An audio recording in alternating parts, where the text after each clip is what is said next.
Hello mga kamanay kag mga kamanoy, kamusta na po kayo? Ngayong araw ay Sabado, Sunday ngayon. At naisipan namin ni Beshi at ni Prinya na pumunta sa church para magsimba.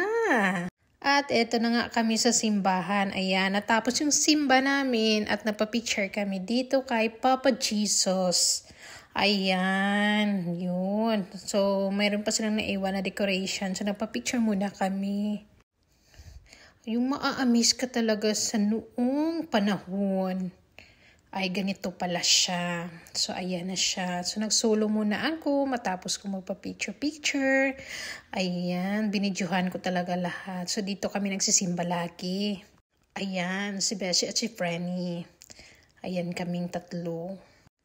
At naisipan na rin namin kumain sa labas. Kasi nga, gabi na, sabi namin, kakain naman kami sa labas.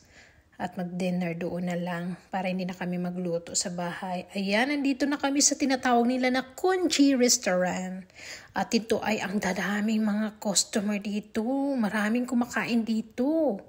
At tinawagan na rin namin yung isang family na si Beshi din yung isang beshi namin. At may family siya kasama na. So, ito kami ngayon. Kumakain, ang saya-saya namin. Grabe.